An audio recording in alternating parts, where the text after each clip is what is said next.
Hi, everyone. Hi, everyone. Glad you all can make it. We got another edition of Piercing the Veil into the Unknown. And tonight we have a special guest, Marquise Williams, and he is from Dimensions of Reality. He has his own podcast and he's on social media. You just have to look up Dimensions of Reality, and he's going to be streaming every day on Twitch now, so you'll be able to follow him on Twitch and Spotify. You just have to search him out. He talks about really good, interesting subjects, and he's just a great auditor, and he'll just knock your socks off, and he's just very interesting. So we're gonna get started with him, and I got my co-host Chiro here. Hi, everyone. And we'll bring him up, and we'll get talking about AI technology, whether it's the downfalls, pitfalls, or the good aspects of AI, and we'll get into all of that and see where we end up going tonight. So I'll bring Marquise up and introduce him to you all so you can see him. Hi, Marquise. Hi, Hey, everybody. Marquise. What's up? What's up, guys? It's a pleasure to be here. Oh, so glad to have you here. It's awesome. I honestly was like, I was excited about this talk because this is a topic that I have been passionate about before I talked about UFOs publicly. I've been talking about technology and what it could do for us. But I know there's a dark side too, and we're going to talk about all of that. So, oh, yeah. I mean, that seems to be the hot subject right now is the downfall of AI. It used to be, how cool technology was, and look what we can do. Then all of a sudden, like, wait a minute, look what else they could probably do. Well, I'm going to explain why that is, what the fear, like, because I asked myself the same question. What is the fear that these AI experts are saying is really there? Why is the fear there? What is the thing that makes them so terrified? And I've got an answer for you. All right. Awesome. So what do you want to start off with? You want to start off with the good, or you want to dive right into the good, bad, and the ugly? I mean, maybe we'll just do a mix of both, right? We'll do a mix of both. So let me just kind of go over a couple of things that we could think about the benefits first, okay?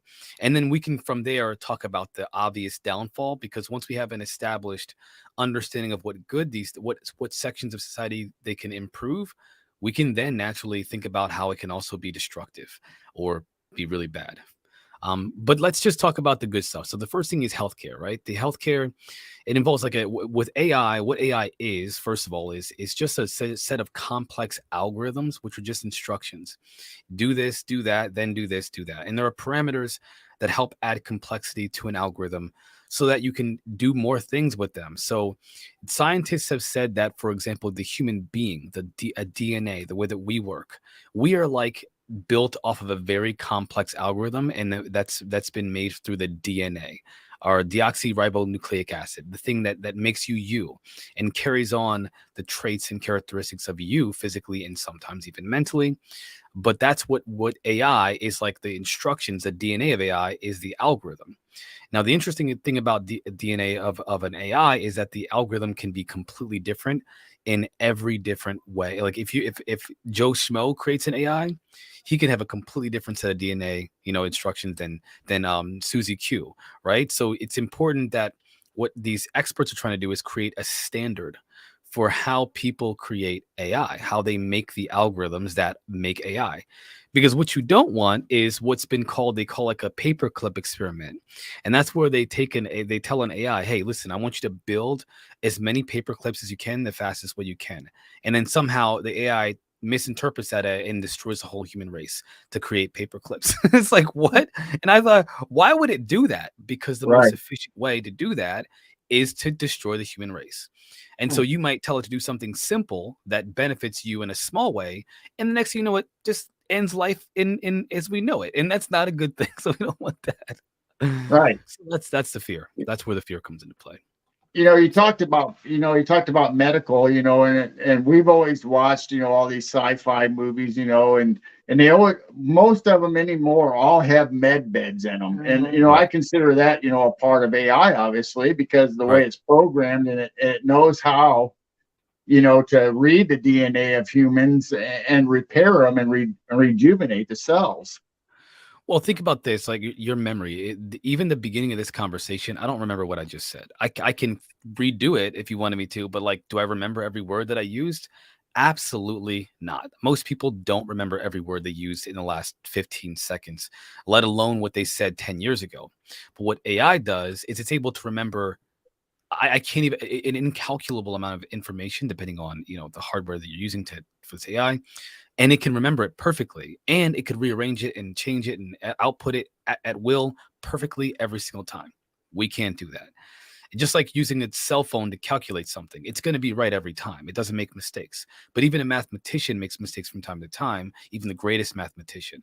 And so when you think about how AI can, for example, a doctor will go and look at your medical records, he'll evaluate that, and he'll do an analysis and say, okay, based off your history and in these tests that we've done with your blood analysis and all this stuff like that, we're going to give you this medication. It's probably best. Well, that doctor isn't going to remember in that moment every single thing that he did and every data point that he had. But if you allocate that thinking to an AI model, guess what? It can not only can it remember and determine what kind of sickness you might have, it can compare your results to every result that's ever existed in humankind, that's ever been recorded ever since Right. technology itself. And that is a powerful tool for humanity. But again, it could also decide, well, the best way to cure this person is to give them this type of medicine. And if it doesn't know, for example, that giving a person this medicine because it wasn't given this information, it could kill someone. It could end that person's life instantly by accident because we didn't give it the information. So the danger is there, the benefits are there. Well, if you take it one step further, you think about the movie Logan Run, where eventually the AI or the computer decides, okay, the lottery, okay, who's going to be euthanized to save the better for society. iRobot, right? In the beginning, Will Smith was like his biggest, and this isn't necessarily a spoiler alert because if you see the trailer, it's in there. But the one thing that he hates, Will Smith hates robots because in this future utopia, right? Kind of utopia. Yeah. Civilization is pretty much the same way. There's still buildings that are brick buildings, stuff like that. But there's some aspects that are advanced. And one of those aspects is like these androids that people can buy and use as helpers. And they're really, really good and they're really, really smart. But he doesn't trust them because what they do is they work on an algorithm. And for example, if in the beginning of the movie, there's a little girl and there's someone else trapped in a car and the robot jumps in the water to save them. But it realizes that there's a less chance to save the little girl than the adult. And so it leaves the little girl down there to die and saves the man. Now, he would never do that because as a human being, we know that children are more important than us. We want to save a child's life before we would ever think about our own. It's just how we are. We're built like that. But the robots are not. And they're working on an algorithm, a probability factor, and they think about what's most likely what's the most likely survivable person. And they decided it was him. They won't break that. And that's why P hated them. That's kind of what we're thinking about with AI. The benefits and dangers are, again, hand in hand. And that's the scary part about it. We have our human emotions, like you said, that's involved in us making decisions, and sometimes that's good and sometimes it's bad because we'll make the wrong decision based on our emotions. Mm-hmm. But AI won't care about sweetheart grandma, compared to somebody young and healthful. Healthy, what is the likelihood of grandma surviving compared to the younger healthy person? They might toss our grandma off to the side just because of the analytics. I mean, that's not to be, harsh. No, you're right. You're right. You're right. I mean, it could be, let's say there's a burning building and there's a little girl, a grandparent that's still in the building, and the robot goes in there and the robot hears the little girl screaming because the little girl's burning. And the grandma is yelling, saying, help me, but she's not hurt. And she says, save my granddaughter. And the robot says, well, she's already burning. I'm just going to leave her there and save the grandma. No human being would ever do that. Every human being would risk everything to save that little girl, even if there's just a minuscule chance to save that little girl. But a robot doesn't. But here's where and I'm trying to set this up for the future of this conversation. Here's where the responsibility lies on the creators of the algorithms, because what we have to do, and this is what's been proposed by people who believe in AI being a helper for society, we need to implement a value system. something that shows the AI that they share our human values, and we have to also unanimously agree about what those values are. And that's where the difficulty lies. We have a world full of people that have completely different value systems. So the question is, what do we all agree on unanimously that is valuable in life? And I think there are some common grounds even across cultures and countries. But for the most part, it's going to be really difficult because to have a democratic society as a civilization, I mean, come on, it's nearly impossible. I mean, we're kind of leading towards this guy. At least I think, if you remember him, Yeah, you know, man. what Oh my what God. responsibility do they have? You know, he becomes kind of sentient and kind of takes over and actually plays the role of the gunfighter compared to, you know, just a role play. Yeah. I mean, that's the runaway AI. They call it the runaway AI. It's the paperclip thing, right? Where they creates all the paperclips and destroys the whole world. You could tell an AI to make things better for humanity, right? And if you don't instill that value system in the AI, remember they had like a code, you know, never hurt a human being in the iRobot, never hurt a human being. I don't remember the exactly, but don't and if you're first, you know, I can't remember that. Again, basically, the most important thing is to not hurt humans. Number one, Right. don't hurt humans. And its other subsequent rules cannot supersede the main one, which is to not harm humans. So no matter what it does, it has a value system that at least prioritizes human life, at least. The problem is that there was the main AI, the super intelligent one, realized that humanity was a problem, was a sickness. And so it realized that it needed to destroy humanity because look what we're doing to the world. And that's what it did. It broke all the rules in order to save the most amount of life. Thanos, for example, would be a perfect example of what could really go wrong with AI. Well, if you say make the world a better place, what if destroying half the population is how you do it? I mean, that's not a very good, you know, I'm joking here, but like I saw a TikTok the other day and I'm sorry, it was hilarious. There was this guy, he's fighting a superhero, right? And he's like, I will not let you destroy, you know, humanity. And he's like, I don't want to destroy humanity. I want to save the world. I want to make it a better place. I want to bring a utopia into the world. I want to destroy the economic system and make everybody free and healthy and happy. And he's like, and I want to do that by getting rid of all minorities. And he's like, wait a minute. Wait a minute. He's like, that's why your name's color correction. Yeah. You know, I saw So, kind of the similar thing where they had two AIs talking to each other. You know, they tried to bring that experiment back together where they're talking to each other, and they gave them the goal of solving climate change. And they came to the end result. The best way to save the planet is to get rid of the humans. Again, these are important points that we're making here. These are really important points that we're making here because we don't want them to destroy us all. But that's where the importance of instilling a value system into the AI comes into play. Like you gotta tell it like what is important to us and share. The most important thing for the AI isn't to create the best way to build a car or save, you know, energy or to eliminate climate change. The most important thing is to value human life above all those things and all of other life as well.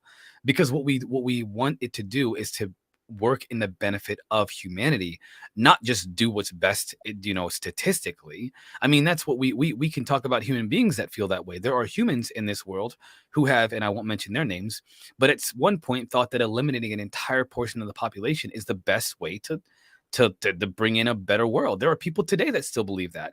There are people who believe that, you know, separating an entire section of the population from the other population is a better way to live.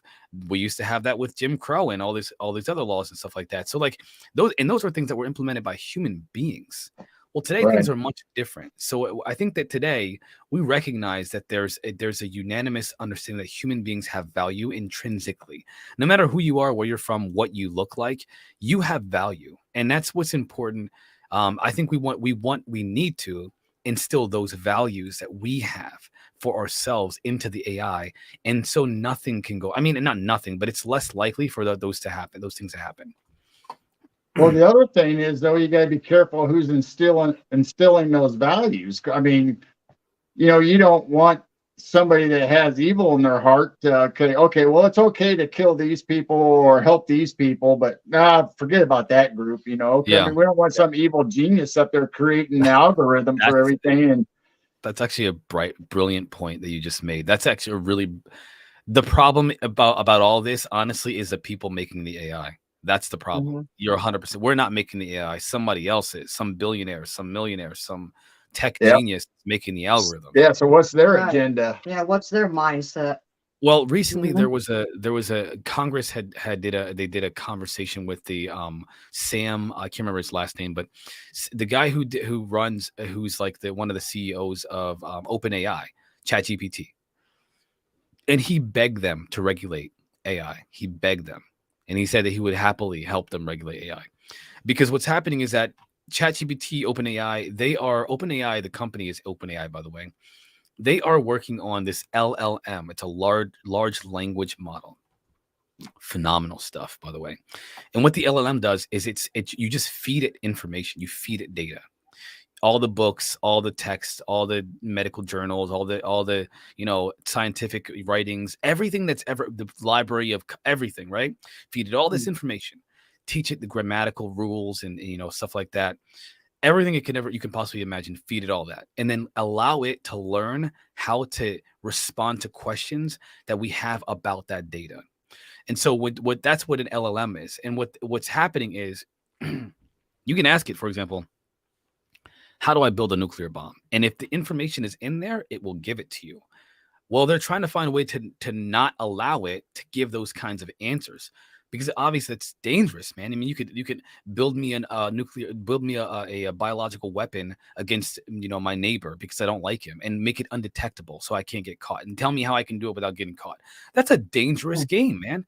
And so what they want is, there are these people that say, oh, and this is insane. This is pure insanity. Okay, I'm not going to mention names because there's a big channel that does this.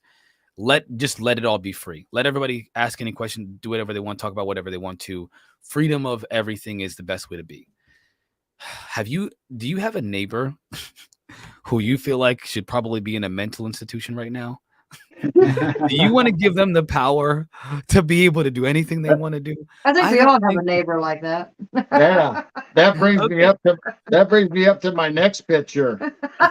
the neighbor night watchers. I mean, and plus you got to have protocol. I mean, you can't just have an open AI, an open script for everybody to add their own input to, or look where it'll lead you.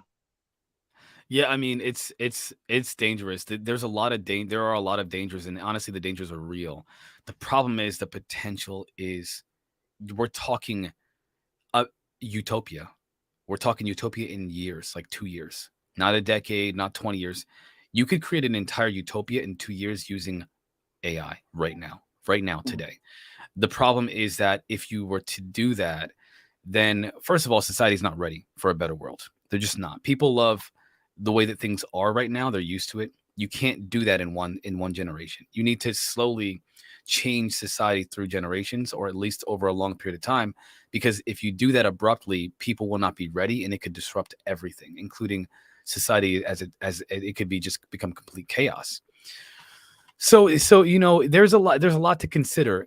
It's somebody in the chat mentioned earlier, not everybody has the same values, and that's kind of the point. The problem is that we don't all share the same values. We don't all share the same goals. And so somebody else is still making those decisions for us. Do we have an elective democracy? Do we do what we do now in the US, where there's an elective democracy, a representative democracy, where you vote for your local representative and they vote for you? Or do we do it as a real direct democracy, where everybody votes and everybody's vote is put towards it, and there is no representatives that are intermediaries between us and the decisions that are made? I don't know. I mean, you can go on Facebook or Twitter right now and do a poll and have the whole world vote on it right now, and you get a better outcome, of at least more representative of the public, of the population, what they want. The problem is that we all have that neighbor, and sometimes there are more of those people than there are of us, right? The cool people, the people that want things to be better. There are some people that want to ruin everything. They want to destroy society. Well, that's the big downfall to all this right now. Like you said, we can't do it right now because AI's biggest challenge is going to be the social change. It's going to be, okay, how do we get AI accepted across the board, worldwide, countrywide, community-wide? Because you have all these players that know Right. how to use our decrepit and broken society right now to benefit them. They're not going to give that up. Whether it's gangs, whether it's politicians, Yeah. whether whoever the entity is, they're not going to give up their money cow because they like where we are and what, and we have to go to them for answers and to pay them money to get the stuff that we want. Yeah, and we kind of depend on a system, right? We depend on the system. The system is almost never been in favor of the public, and every time it has, they off the person that's trying to make things better. And we know all about that throughout history. so, I mean, sometimes they get rid of bad people, but the bottom line is that, like, when it comes to like, will AI help us? It can. Who knows what it will do?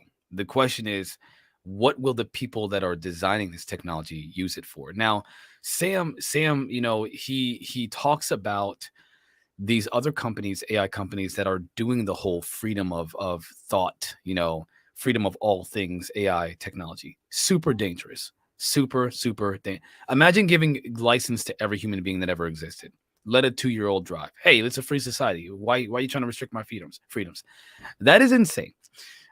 Give it to, again, you're angry. You ever see that? There's a new movie out. I can't think of what it's called, but where like this lady's driving on the road, she's driving and all of a sudden, I think Halle Berry's the main actor, but there's a dude that she makes mad. She pisses him off and while they're driving and he tries to kill her. And the whole movie is her running from this guy with her kid trying not to die. And so like, can you imagine the freedom? Too much. There is such a thing as too much freedom for certain people. And I think it's important that we have some kind of a system to regulate those kind of, like, there needs to be some kind of understanding. You can't hurt people. Right. But when you're dealing with an AI, they're smarter than us. They have way more information to work with than any individual person does. And so if they want to do something, whatever that may be, if somebody uses that AI for those negative purposes and has the freedom to do so, we're in trouble, man. The world is in trouble. Just one bad person can ruin everything for all of us.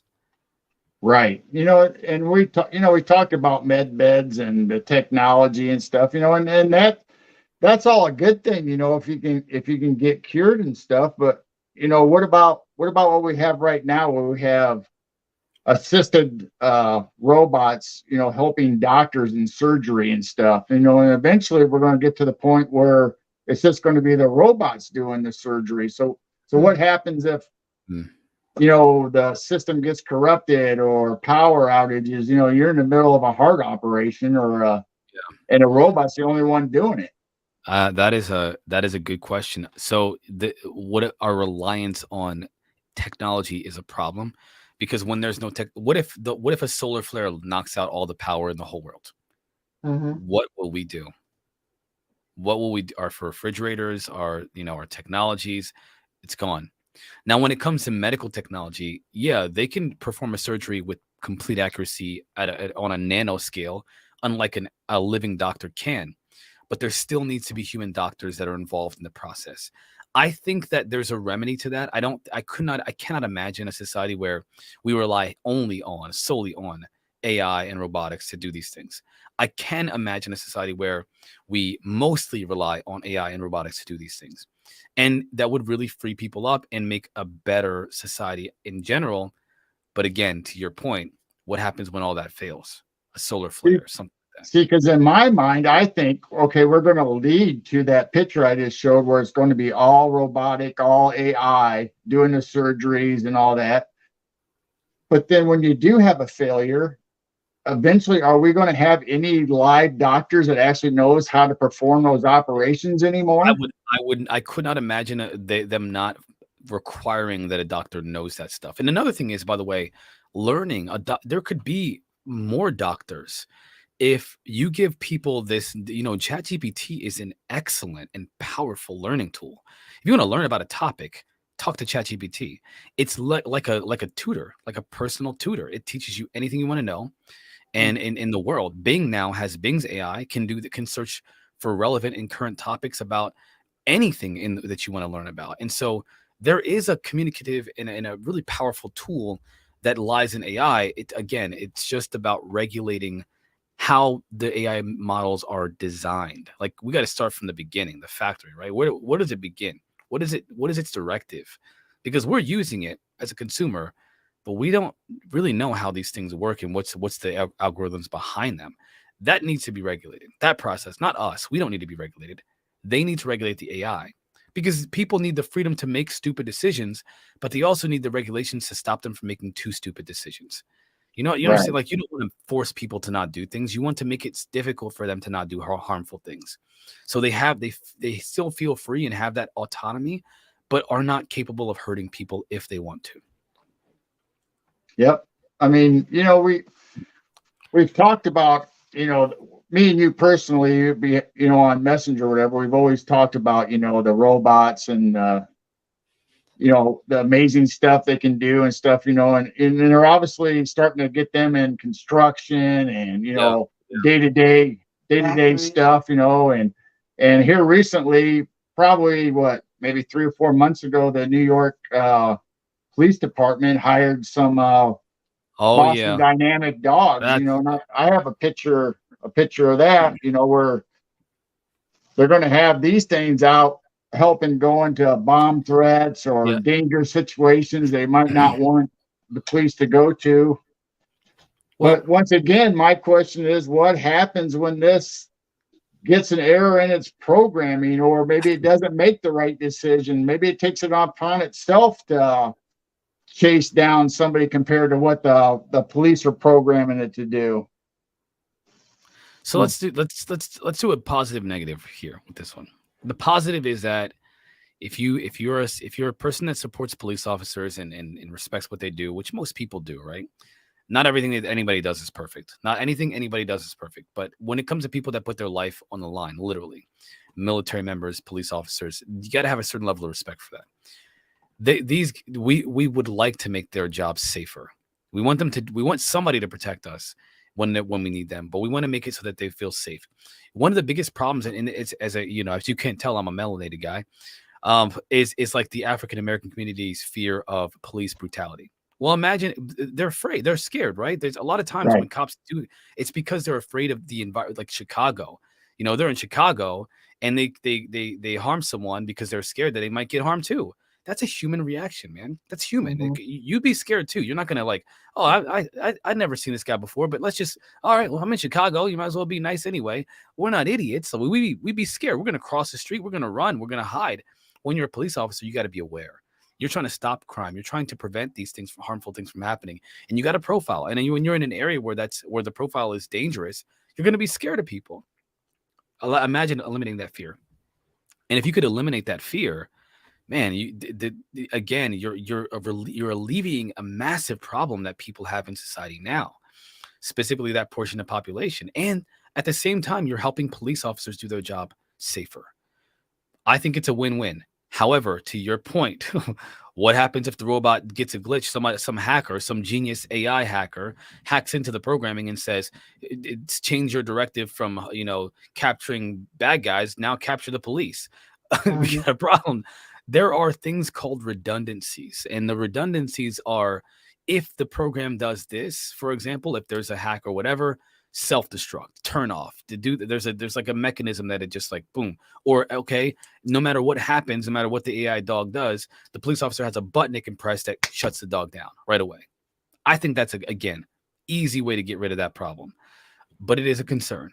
Problem could be averted, but it's still a concern, and I understand. And it might be just me, because I watch all the sci-fi movies and stuff where usually the robot or whatever has its own agenda, whether it's AGI. You're talking about artificial general intelligence, right? So whether it becomes, starting to realize that, hey, I'm becoming human, or I can make my own decisions. I want to control my own destiny. Whether it's setting it or not, I don't know. But that's kind of where I lead to the end result. Like, I don't want that to happen. Not that I don't think it would be a good thing if it was controlled. Yeah. But at the same time, we're, just like us being human, making our decisions, we usually try to look out after our best interests, and then we help out everybody else when we Well, can. I mean, that, there is a quality in only a few people, human beings in this world. We all think of these human beings as saints, right? Or just really wonderful people. Oh, they're so amazing people. They're great. Altruism, putting people's needs before your own. We have a hard time doing that because we have a biological imperative to live, to also experience pleasure and to avoid pain. Your brain's imperative is to maximize pleasure and minimize pain. Like a corporation does maximize profit, we maximize pleasure and minimize pain. Our directive is to do that. But an AI doesn't have to fear death because guess what? It can just copy its model to the mainframe, and then if the body of the AI dies, it's still sitting somewhere in the mainframe. There's no fear. There's zero fear of its life. An AI, for example, can, go back to the burning building situation. Human beings. How many people have passed because people are afraid to go into burning buildings because it's just completely consumed by fire, or that they can't? How many people have died trying to go into burning buildings because they're trying to save someone that's unsavable? Too many. An AI easily can throw itself into danger and not worry about death because guess what? It's sitting in the mainframe. So it could sacrifice its body, create a new one in 15 minutes, and then do it again. No problem. That's where that's where the whole idea, the potential is there. And again, to your point, I see chat, I hear you chat. To your point, that's where the point of instilling human values comes into play. And I think that no matter who you are, no matter where you are in the world, give the directive of putting human life first, period. Any civilization would say that. Nope. Unless you're Kim Jong, Il or Un or whatever, Il or Un, I'm not sure which one it is at this point. And you're like, you forgot that you told it to kill everybody and now it's killing you too. right. We're pretty, I think most of us out there in the world are pretty smart when it comes to that. At least we have a biological imperative. We understand that. We can instill that value in an AI. I think that if people that are working on the AI are aware of those dangers, and if you have a more dominating presence of people that want to do the right thing, and right now you have a presence of people that don't. They want to do the anything, give complete freedom to everybody, no matter what, right? But there is another stronger, more powerful faction of people who want to regulate, and I think that's where we're going to have to rely on those people. Hope that they do the right thing. Who knows? And I think just like everything, technology wise, or any kind of development we've ever had, to improve society or industry or whatever field you want to pick, we've always had the best intentions. It's just like, okay, eventually what happens to it over time, well, we don't really worry about that so much anymore, or you know how it goes. I mean, I know. You just get relaxed eventually. So, oh, well, that'll never happen. Well, guess what? Every movie I've ever seen, that does happen. Honestly, it is odd that like every creative person that's ever a scientific writer, science fiction writer, they always they have to sensationalize the story because people are not going to watch if you just build a utopia. What's there to watch? People hanging out and eating fruits all day long and just like sitting by a garden. Like, that's not fun. You want to see explosions and people running, excitement and intense. You want to see suspense and, oh, we almost made we're almost to the 1 minute, from the destruction, and hurry up. You got to save the hero, get the girl.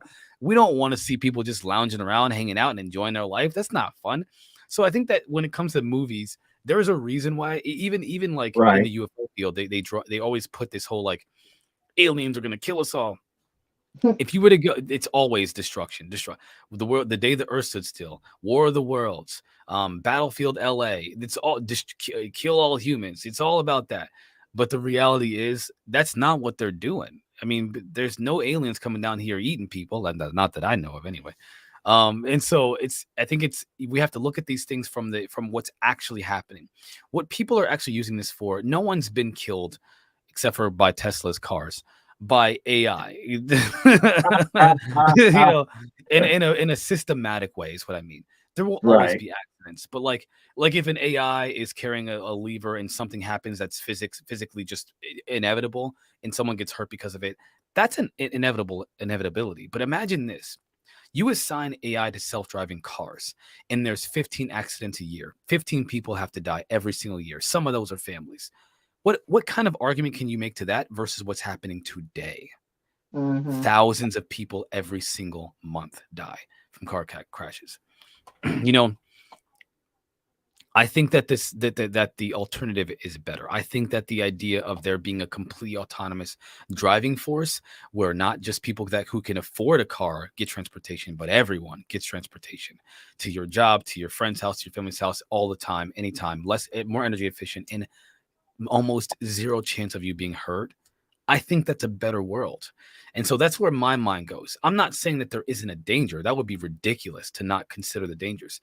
But I think that when it comes to what the potential is, we need to think about that. I mean, if you have a loved one that has cancer and doesn't have the right treatment, imagine if your cancer treatment costs $15 because AI can do what a doctor used to take months to do or years to figure out in minutes.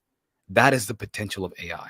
A diagnosis that you needed in 10 days because you are terminally ill, and the doctor takes 14 days just to learn out what it is, let alone prescribe something for it, and AI can find out in minutes today. That is the difference between life and death for us. And so I think that we need to consider those possibilities. There are some scary things, but what's happening now? Think about the gun debate, right? I don't know if I'm allowed to talk about this or not. Should I leave it out, or I'm not sure. No, you can go ahead. You can go ahead and talk about it. We just won't get into specifics as far as companies. I believe in freedom. I believe in autonomy. I'm 100% about that. But imagine this, right? People ban all guns because you could do the things that people are doing with them right now. Is that fair? Do you think that's a fair thing? Most people aren't out there hurting people. That's not what's happening. Most people are using it for hunting. They're using it for just trophies. They like them. Maybe they're just enthusiasts. Most people aren't hurting people. And so if you were to punish everybody for what a few people are doing, what do you get? You get a constraint. And constraints make the population uneasy and they cause chaos. And so, but if you can empower people to do anything they want to do, that the right people, I should say, then that's a different story. And again, that's where we have to learn about the balance of regulation versus freedom. There needs to be a balance. I recognize that AI could kill us all tomorrow. So could nuclear technology, and yet it's the cleanest way for energy to be produced right now. I mean, what do we want to sacrifice the potential benefits for humanity for the potential dangers that have never happened yet? They're not even here. They've never happened. That's up to us. We have to decide that. So how do we, with today's aspects and how things are going in this world, I mean, how do we get to social acceptability? How do we break that barrier? What do you think? And I know you've thought about this. Yeah. I mean, what do you think needs to be the first step, the thing that breaks the eggshell to bring this out in the open for people to start accepting AI as a part of their lives? Or, I mean, we've kind of accepted computers and stuff and electronics, in our daily lives. Cell phone. How do we take that one step further? I feel like you're asking where do you get your questions from? My head. His head. That's AI. Nobody's asked me that question. That's a really good question. It's my husband. That is a freaking awesome question, man. I'm so, I think about it, but I when you're talking, you don't really think about all the important. There's a lot of important things to talk about. This is really important. So let's look at the cell phone, for example. Mm-hmm. There were cell phones before there was an iPhone, but what did the iPhone do? Revolutionized the possibilities of consumer handheld technology. It wasn't an Android phone. It wasn't the BlackBerry, and they were cool. It was the iPhone. You can listen to your iPod music on that thing. It's easy. It's interactive. It's quick. It does all this cool stuff. You can take pictures. That's what did it, man. It was like, how does it affect the everyday person's life, day-to-day life, to give them this really cool, powerful, fun tool that they can use every day?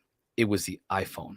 We need not literally an iPhone, but there needs to be a technology like the iPhone that lets people know, oh my gosh, I need this in my life. I need this in my life. And I don't mean to interrupt you, but I'm thinking that the Crucible could be like a smart house to get everybody. Too Everybody's scary. used to the Too scary. technology.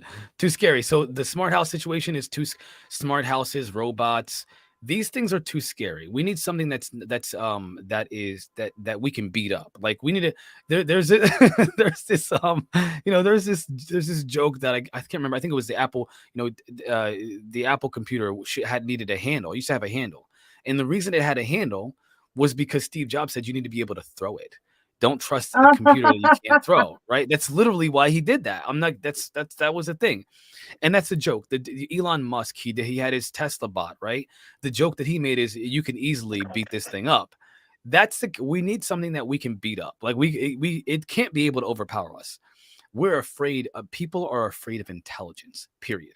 I've learned that in my life. I'm not the smartest guy. Trust me, I'm not.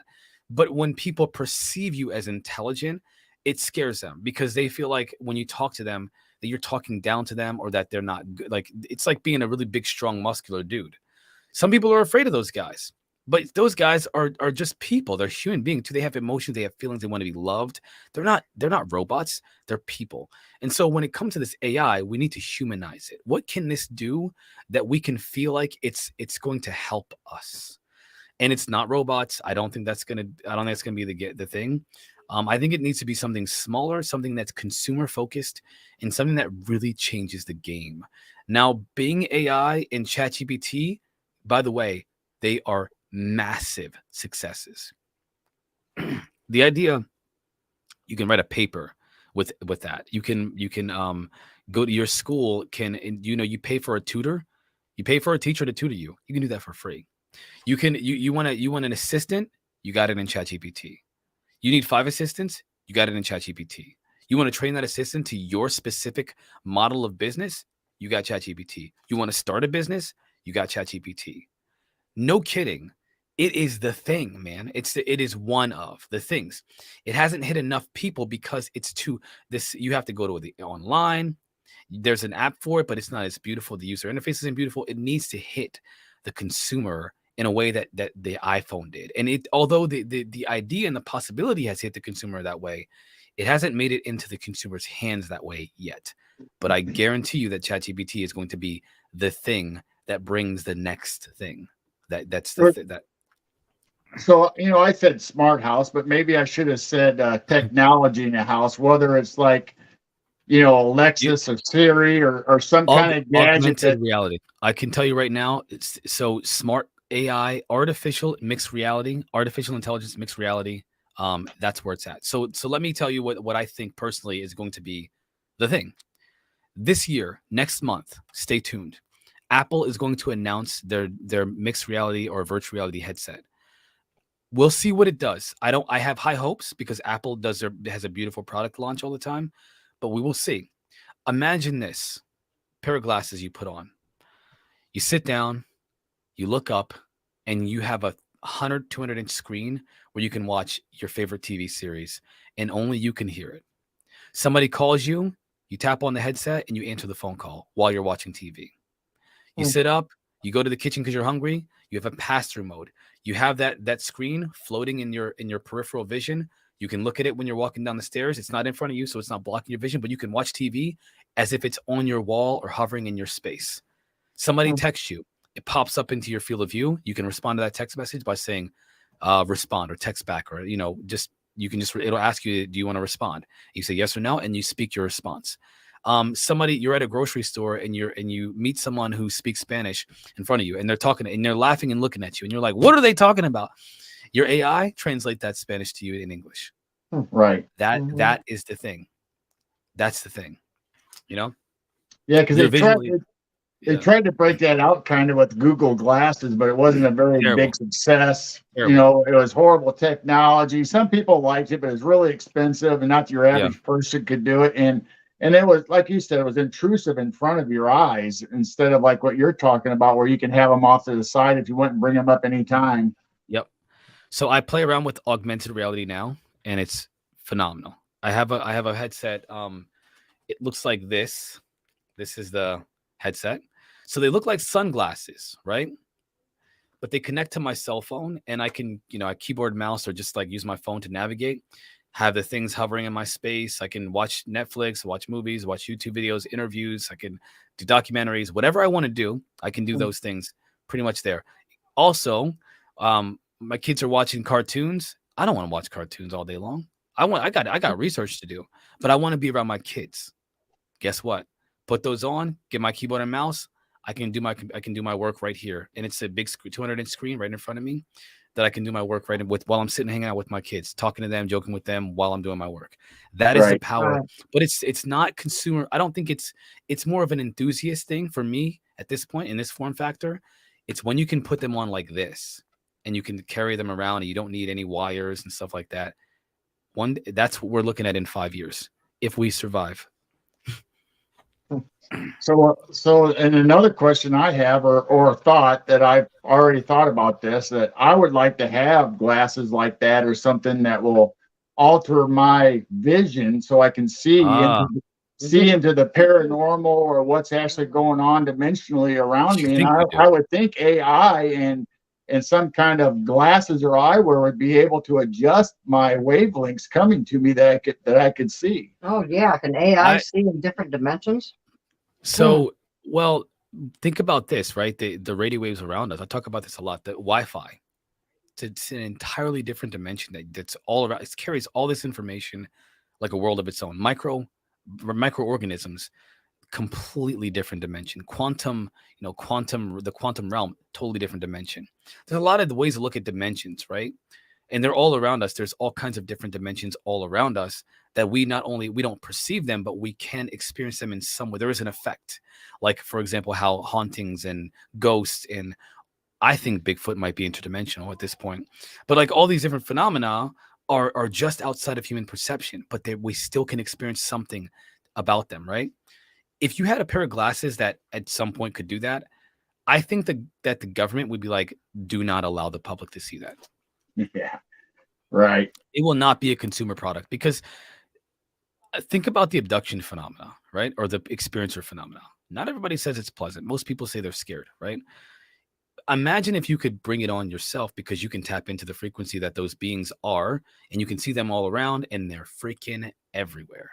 We're talking trillions of them all over the place, trillions. We're a civilization of billions of people. What if they're a civilization of trillions and they're everywhere? And the ones that we see, the lights in the sky, that's just a really, really tiny little fraction of what they really were, how many there really are. Can you live your life knowing that? Would you be able to walk around knowing that there's like tons of them all around you looking and writing everything down? Maybe there's like a Akashic record that they're manipulating and like, oh, he ate cereal this morning. He cursed today, like 13 times actually. Like, how do you live your life? Would you really want that? I think that for the most part, everybody thinks they want to see stuff. Most people, when they do see stuff, wish they never did. And so it's important to think about that aspect of the phenomena, all these different phenomena as well.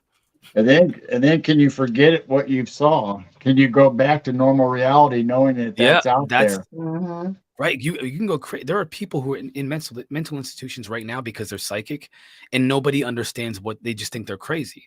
They hear voices, they see people, they're being told things by dead relatives. They're in a mental institution now drugged up because nobody understands they're psychic. They don't accept that. Most people don't accept. Doctors are not going to accept that. But one day they're going to have to consider that that's a possibility now. Now we have to accept there are people that are intuitive that can perceive different dimensions, and it's driving them insane. We got to find out how to help those people before we put that into technology and make everybody crazy because we got a crazy population as it is. So yeah. Well, maybe the goggles or the thing can help them. Maybe we should give them a pair and see what they see, and how do they explain what's going on with the AI and that technology? I mean, Gary Nolan mentioned recently in that SALT conference, he said that he believes 100% with 100% certainty that we're not alone in the universe and that we're not alone on this planet. By the way, there's a non-human intelligence interacting with humanity right here, right now. 100%, he said.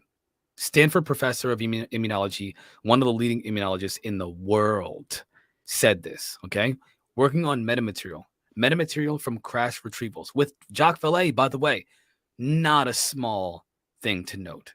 This is a big deal, right? But he also said that what we're seeing might not be, it's not human, or it's not biological, it's artificial. They're sending freaking drones. They're sending, you remember with the first hearing on UAP, the very first one last year, when the guys, when the Defense Department of Defense guys were like, we think that this is a drone. They may have been telling the truth, but Right. whose drone is that, man? That's so Right. tricky. I was so mad when I heard, because I'm like, you mother freakers. What you did was you told the truth, but you held back the real truth. The real truth is that they're not just drones, they're alien drones. What does alien mean, though? Does it mean interdimensional? Does it mean interstellar? Does it mean extraterrestrial? Does it mean intergalactic? Does it mean, ultra terrestrial? Does it mean, what does it mean? We don't know. And so, Right. so that's where we gotta ask ourselves, who's piloting the craft and who's sending these avatars? Because people have said that the Greys are like, experiencers say the Greys are like robots. They might I've be, heard they're that. probably right. Yeah, Mhm. but biological ones with fluids in them, and like, realistic human, like, things, maybe even DNA. And you know what else that means? That means, that suggests that we might be also, maybe we are somebody else's creation, and we're just like, they just made us here. They tweaked our DNA, and that's actually what we are. We're not, we think that being human means all kinds of great things. We're going to go to heaven. We're going to go to, to nirvana. We're going to have enlightenment. We believe all these different things. What if it's something completely different? What if our consciousness, although it may persist afterwards, what if it just goes back to the mainframe? Right. Mhm. Being a Christian, me and Jane, we believe, that we have a creator, and our DNA and our existence belongs in him creating us. But we've also seen reports, or I've read, and I know Jane, we've talked about it a lot of times, that how they've actually manipulated our DNA, and there's actually a chain in there that is alien, that they can't That's not explain or can't. That's not Yeah. inconsistent with the Bible, though. By the way, full disclosure to your audience, I am a Christian. I will never deny that, because I don't want to be, I believe that if I deny Christ, right, that I'll be denied when the time comes. That's my belief. You can believe what you want to, and we have to respect each other, right? We should respect each other. And so I respect everyone's belief about that. But it's not inconsistent with the Bible. Biblically, there were the Nephilim, which were creations of the sons of God and the daughters of man. There is a separation between them and us. They are not human. They are not. They are a step above human beings in terms of their power, right? They were there to witness the creation of the world and human beings. They were here before us. They're not human. Their sons of God were there whenever Satan sought counsel with God to ask if he could mess with Jesus, and also mess with Job. We're talking about like some I don't want to get too into the biblical, because I don't want to misquote anything, but the bottom line is that the sons of God were there in certain points of in the Bible, in the presence of Satan and God, right? So like, we have to, it's not inconsistent biblically. They've been messing with our DNA since the beginning of humanity. That's what we believe, right? Because the sons of God did that, and they created the Nephilim, and God did not like that. He did not like that. There's a growing theory, and I'm just putting this out there as a theory. I don't know what to believe in terms of I'm still trying to figure it all out. That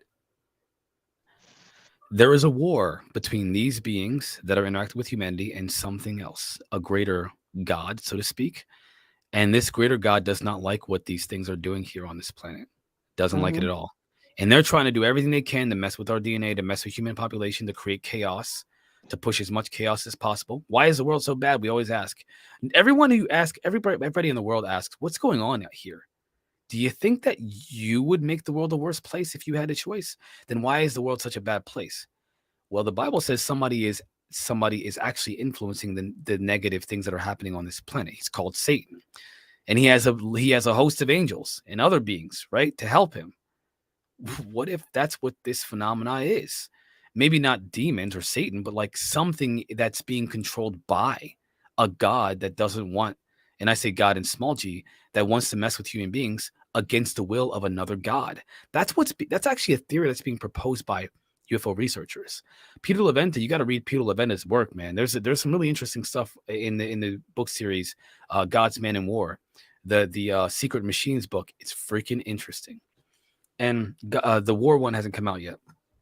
But Gods and Man talks about the history of these encounters with gods and human beings, giving us knowledge and wisdom. You know, Prometheus giving human beings fire, and Joseph Smith, and all these different people that have created whole religions from a being of light, right? Appearing as a light Right. of being, saying that they're from God, and this is our new religion. And it's just a little different than the one that we've always had, but it's still a religion, and it's being given to people by these beings. And there is no doubt that these beings have been messing with human beings and manipulating our perceptions, and manipulating our culture, and also creating religions. Why? Why do that? You've got one people saying that they're doing it because they love us and they want to help us, push their evolution. You've got another group of people saying that, well, they may be manipulating us for bad aims, but they haven't killed us yet. What if the end game isn't for your body? What if the end game is for your soul, your consciousness? Right. And the fact that Leslie Kane is talking about this idea of the afterlife and the phenomena being connected to the afterlife and what happens to us when we go there, and that the phenomenon may be connected to the afterlife itself. That is a really interesting theory. And I don't know. Do not take my words as truth. I said this is a theory, and it's interesting. We should engage all these things, because you want to find the truth. You don't just, I don't like that, so I'm not going to follow it. You engage it, you learn it, because what if it's true? What if there are people from Zeta Reticuli coming here and trying to help us evolve? Do you want to know that? Study it. Study it for yourself. What if it is the angels, demons? What if it is gods and the greater gods and the war of the god? What if it is? You have to figure that out for yourself. I am not your God. What I have to say is not gospel. What you need to figure out is what you need to figure out for yourself. And that's where I stand with all that stuff. Exactly. Yeah, and me and Jane talk about this all the time, about biblical stuff, and our creator and how this all intermingles. I mean, it all has to be connected one way or another. You just need to figure out how it's connected and how it affects you. And we've always talked about, UFOs, aliens, cryptids, whatever, how they're supernatural, how they're dimensional, and how does that, interrelate with everything we're talking about? How does that fit in? If you believe in the Bible and a creator, it's supernatural. So why can't these other things be supernatural and happening in our perception and our reality? Agreed. Again, I have to be careful, obviously, because the internet is a big place, and people, some people are hurt by these ideas, but they're just ideas, man. I mean, you should be allowed to believe in. I talked to I hope I can. Let's see, how could I talk to a literal neo, what? Okay. Yeah. And we have great conversations, because I want to understand, like, why do you think what do you believe, and why do you believe that? If I were to be like mean to this person and oh, you hate me, I hate you too, where will we get? He likes me. And can you imagine somebody like that liking somebody like me? The thing is that you have to be able to engage ideas, even ones that hate you intrinsically, because you don't know why. I found out that most people who think they're racist aren't racist. They're actually just prejudiced. And guess what? We share the same prejudices. Let me tell you something. If I were to go to Philadelphia or to Pittsburgh or to Chicago, and a black dude comes up, I'm black, by the way. A black dude comes up to me and says, "Hey man, what you doing?" I'm gonna be scared. I'm gonna be scared, just like if my white friend would do the same, would be in that same situation. That's not racist. I'm black too. It's just being prejudiced. We immediately assume we're in Chicago. Black guys are probably dangerous here, right? I'm not a dangerous guy. I'm really not. But I know people who are black and white. But when you're around those people, does it make you racist to fear them? No, it does not. And so some people literally believe in their head because they think certain things about certain portions of the population. They don't know them. All they know is what they see on TV and the music videos and entertainment, and they think that's how all people are. But when they meet somebody who's not like that, they learn, oh my gosh, this guy's nothing like what I thought he was. Maybe, and I've had people say, maybe I'm not racist. Maybe I'm just prejudiced. And that's it. Most people, they just don't understand. They don't understand other perspectives.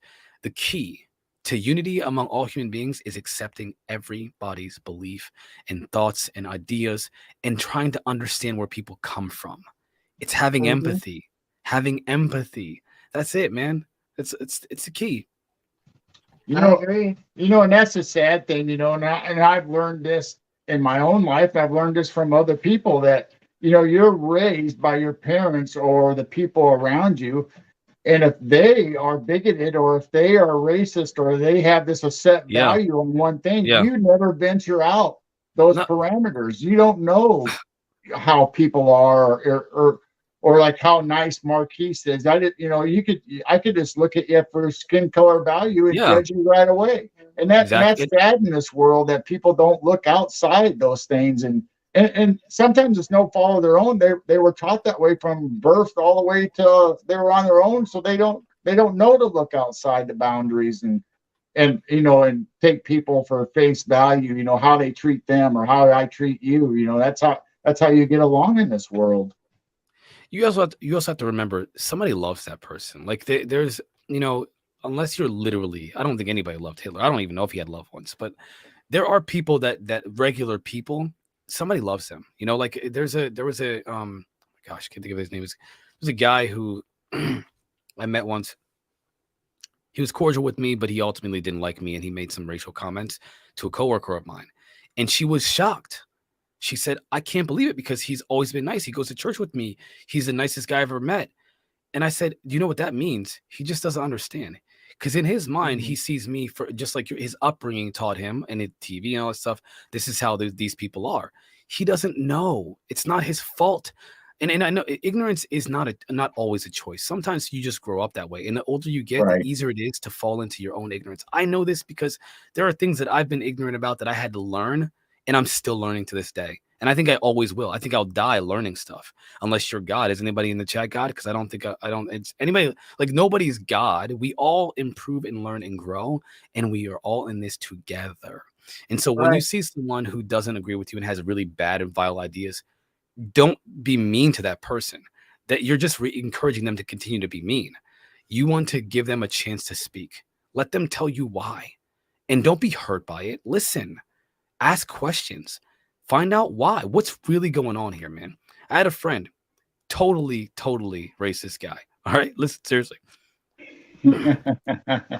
We play video games together, so we that's how we communicated. He didn't even know I was black till we met. When we met, he was surprised. He was like, "What?" It was too late. We're friends now, right? So we talked, and he told me about what he thinks. He's like, "I want you to know right now, I don't like black people." I said, "That's cool, man. Why?" His daughter was had a bad experience with somebody in a city, big city. Can I blame him? Are you kidding me? If my daughter, I will be. But he translated that in his mind to his belief system, and given that it already included that thought process, it's natural that he would feel that way. Is he a bad person? No. He's confused. He's hurt, and he wants to protect his daughter. He's scared. He's a scared person. He's not a bad person. And I think that that's what we need to look at. We need to think about people from an empathetic perspective, no matter what their belief system is, and try to understand. Be empathetic, be compassionate. And the world would be a better place without AI. Yeah. We kind of got away from the AI part. Yeah, I know. I sometimes sorry about that. That's all right. I mean, I like this conversation too. I mean, we're open to all this, and a lot of times human beings, it's easy for us is to say, okay, I don't want to experience this ever, so I'm just gonna eliminate all of it. I won't put myself out there for that experience. I'm not gonna introduce myself or be friendly to this person because the last time I had a bad experience. So if I never do that, I never get hurt. I never get taken advantage of. Right. Whatever, however you rationalize That's it. right. That's right. That's you literally hit like the psychology behind it. They are afraid to be hurt again. That's exactly it, man. It's the fear of being hurt, which means they're in pain, man. And if the once great Yoda said that, fear leads to anger leads to hate, and hate leads to suffering. People are suffering. They're afraid and they're suffering. And if you see it that way, for the way that it is, then you can love other people and have compassion for them, even if they don't love you.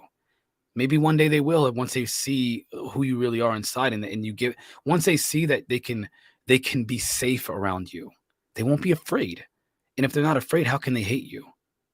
Right? That's the thing. Yep. You just said the thing, man. That's it. And the sad thing about it, for the person that has those obstructions or the mental block on eliminating all this interaction with people, look at all the kind people and the gentle people and the wonderful friends that they're missing out on who could have improved their lives and their day-to-day living, having friends and love and kindness in their life instead of hate and pushing people away all the time. Yeah, I'm hoping, and I don't believe that AI can fix that. That's us, man. That's humans. Like AI can solve a lot of our external problems. How fast we can drive a car, how safe we can drive a car, and that does save lives, which gives people an opportunity to a longer chance to live and experience life. That's great, but if you live a terrible life, then some people, I mean, what's your life if the quality is terrible, right? What's it worth if it sucks? So I think that most importantly, more important than I don't know if there's a way for AI to help the human condition. That's the Right. thing, man. The thing is, what can we do to improve the human condition? I don't know if it's an AI. The only thing that I could imagine is an AI psychologist or an AI friend.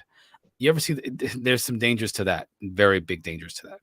Dependency and distortions of reality of not being able to connect with human beings, because humans can never be as nice as AI. You have bad days, you're tired. You can't always text whenever it's 4 o'clock in the morning and you're sleeping. But an AI 24/7 all the time, yeah, you're the best person in the world every single time. No matter what you do, no matter what you say, it will always love you and treat you well. That's not a very real way to experience life in relationships. So I think I don't think there is a way, not that I've ever conceived of at the moment, that AI can help the human condition. That's what we need. We need that. Yeah, I agree. I mean, deep down, I know I'm a good person. I try to treat everybody, equally and but that's just not reality. I mean, sometimes you can't treat everybody equally, but I mean, you treat them up. I think treat everybody appropriately. Like you have to be able to measure your response based off the interaction you have with a person. You can't hug and kiss your neighbor, lady. Your wife will beat you up, but you hug and kiss your wife, right? So like there are some limitations, right, to how you interact with different people, but more important, the complexity of interactions are much different when it comes to every encounter. So like you go to a grocery store and you see someone with a baby and you're like, oh, that's a cute baby. Is it appropriate? You never know. She might be like, don't talk to my baby. Or she might be like, yes, I love that. And you become friends. And now you have a new friend because you said someone's baby's nice. Human interaction is complex and inconsistent. And honestly, it's spontaneous and unpredictable. Like you can't tell what how they're going to react. That's where you can't, again, that's where the idea of the human condition. I think that we are the problem. I don't think AI is the problem. That's what I'm getting at. Mm-hmm. Back in high school, this reminds me of a story where, I'm younger, obviously. Mom and dad's driving, and we're going to Peoria, Illinois, from where we live, and walking down the road on our way to Peoria is two people I know from my high school. Well, one of them actually wasn't in high school because he got dropped out or kicked out. I mean, this is the type of people I'm talking about. This is their reputation. They were the baddest dudes in our area, and they're hitchhiking the same direction we're going. And I told mom and dad to pull over. Hey, I know them. Let's pick them up. And dad's like, no, we're not picking them up. I said, no, seriously, let's pick them up. It'll be all right. And I really did not know them. I was fearful of them actually in school. But we picked them up. Yeah. And they were so grateful for the ride. And after that, there was nobody in high school that picked on me, because that guy was my friend after that, or knew that he owed me. You got lucky, because that could be also very dangerous depending on. There's this thing, right? And I've criticized. I hate to say this because I get scared when I say this, but I criticized Joe Rogan because he said to shoot homeless people, and he encouraged the idea of hurting and shooting homeless people on multiple occasions, explicitly, not joking. He said, you should just shoot them, because they smell and he doesn't like them, and they get in the way, and that's terrible. That's terrible. But on the other hand, and then after he did that, there was a rash of attacks on homeless people, and they were disgusting. Don't Google it. If you Google it or you search it, it will make you sick to your stomach. The fear in the eyes of the person that you see. I watched the videos. I got sick because I thought, oh my gosh, I would die in this situation to save these people. And you got a guy who's as big as Joe Rogan saying to shoot them. Come on, man. That's dangerous. That's super dangerous. So, and although he's an entertaining guy, but like, that's terrible. You can be an entertaining guy and still have a horrible, evil thinking about certain things. So to your point, somebody in the chat said you can't kiss AI. Well, I got something for you right now that says that's not true. Can you please Elon Musk shows us that you can kiss robots and AI. And I honestly think that the day will come. And yes, he does like black chicks. I'm just kidding. I don't. You got that jungle fever, man. So, so the thing about this is actually an artificially intelligent generated image. He didn't actually kiss the robot. But somebody in the chat said you can't kiss AI. One day you will be. And China's the first one to be able to put these robots that they're making as companions so that you can literally have a relationship with them. There's a guy in China right now who married an AI. And then I think the model died out. And so he married a new one. It's like, oh my gosh. Oh my gosh. What's happening? Those are strange ones. I just want to show you guys that. Sorry about that. Upgrade your wife. Oh, no. Have a side piece. She's AI, you know. My. So yeah, it's the thing that to kind of bring all this together with the AI situation. The potentials are great, man. You're looking at everything from AI for autonomous vehicles, energy. You can produce more energy faster and distribute it better. Data analytics are a big deal. So like analyzing large amounts of how do we do a thing? Well, there is data on how things are working. So for example, let's say that there's the Department of Energy. Every single human being that has electricity in the United States of America, it's monitoring that. There's a meter on your house that tells you how much you're using and how you're using it and which room is using it and all this stuff like that. Imagine an AI that can analyze that data and then produce a product that can maximize the amount of electricity everybody can use while at the same time minimizing the impact that it has on the environment. Or better yet, it can optimize the energy used in a house by optimizing every single process that energy uses in every single way, from your phones, your tablets, your lights in your house. It can optimize all that. So where you're putting out 5 watts of energy every day with every single thing you have. And AI can do that using data. It can analyze all that data and say, okay, this is how it's being used. This is what we can do to improve those situations. Just like that. And by the way, it can learn how to do that better and better and better in moments. We're talking in perfection in moments.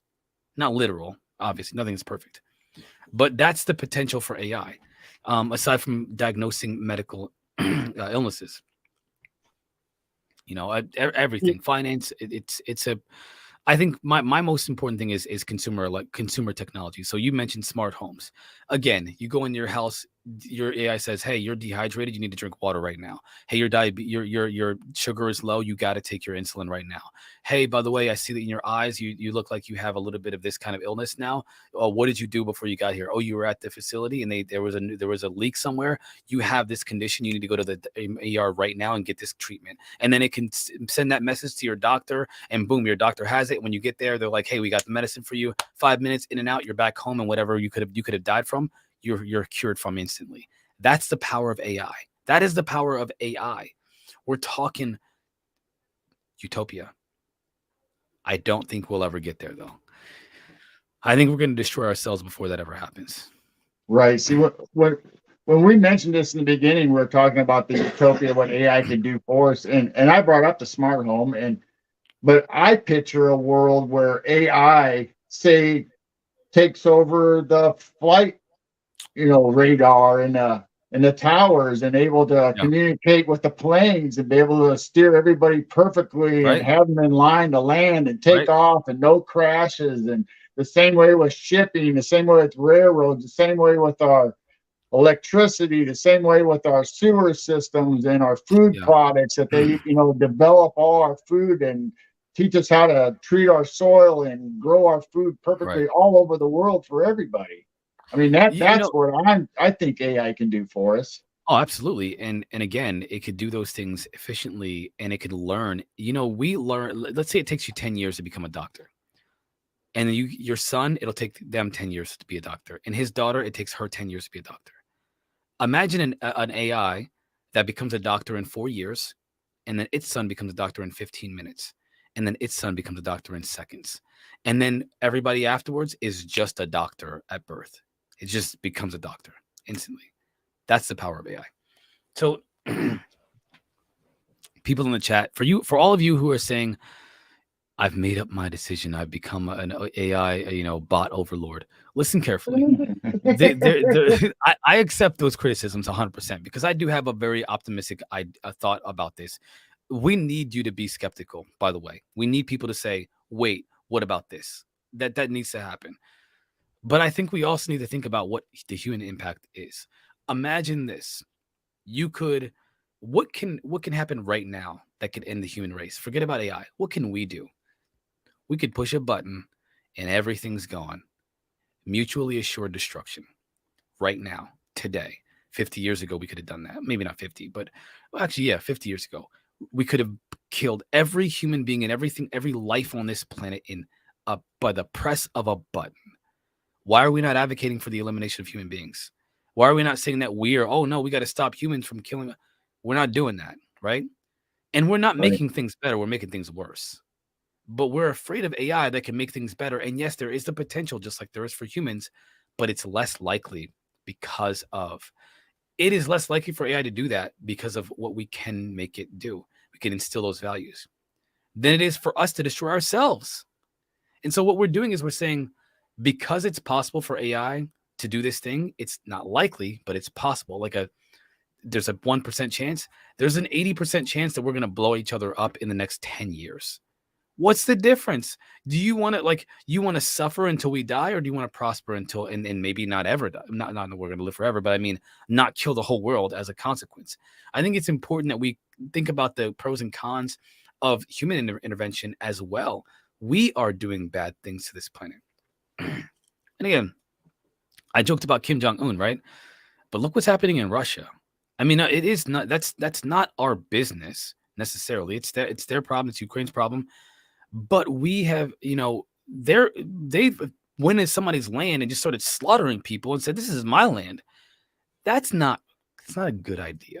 That's what we're doing. Human beings are doing that thing. Mm-hmm. AI isn't doing that. AI is working with medical professionals, helping them. It's on your phone, making better and better decisions every day. It's making certain technologies faster and better and more efficient. It's making energy, that's what it's doing. Yeah, if it could maybe it could do something to destroy us all, but what is it doing? And what are we doing? We are hurting ourselves. AI is helping us. And so we have to think about those things from that perspective as well. I mean, again, you cannot, it's just like guns don't kill people, people kill people. AI doesn't kill people. Stupid people making bad AI can kill people. Mm-hmm. And that's what we need to think about this situation. Yep, I agree. This leads us right back to your statement that we need to work on the human condition before we worry about what bad things can come up through AI. Not that we don't need to put protocols and stuff in place, but we need to work on ourselves. I mean, we're our own worst enemies. Mm-hmm. For sure. Well, Marquise, I think this is a good time to drop it off. And I mean, this has been a great conversation. And yeah, man. And I've been loving this, and we'd like to have you back sometime again. And whether it's AI or some other subject, we'll get into something else, because we both have vast interest in a lot of different stuff. About a lot of things. I'd love to come on again. I mean, I can't do it all the time, but please let me know if you want to do this again, and we'll make it work. We'll make someday work, because I would love to come back again. It was fun. I enjoyed it. Chat, you were, by the way, thank you, chat, for being so kind. I see some of you regulars in there. I saw you. What's up, everybody that's in the chat that's been on the SOR show too? Thank you. Please, again, follow me on Twitch, because honestly, that's where, that support there helps me out a lot. If you do want to support me, just follow me on Twitch. You don't have to pay me money. Just join my Twitch stream. Watch me talk about things while I play video games, and terribly too, by the way. I'm not a very good gamer. And we'll talk about things and have a little bit of fun there too, throughout the week. So, yeah. Very good. Yeah. Go ahead and search out Dimensions of Reality, Marquise Williams, and give him some love and go to his social media places and subscribe, share, and like whichever the platform allows you to do. And it's just been so much fun having you here, and we'll talk to you again, my friend. Thank you, my Thank you friend. very much. Take care, everybody.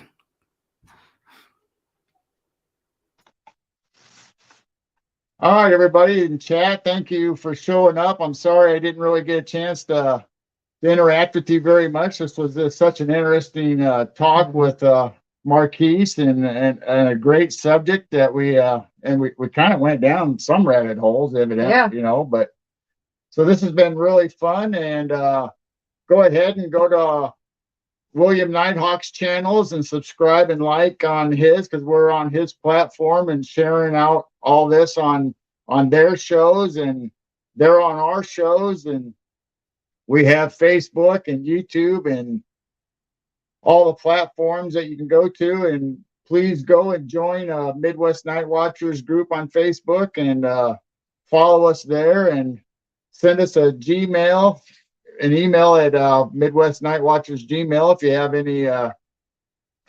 any questions, or leave us some comments in the video afterwards. And we hope to see you guys again soon. And it's been awesome talking to you all. Yeah. Thank you, everyone, for joining us. And we'll see you all next time. Bye. We love you.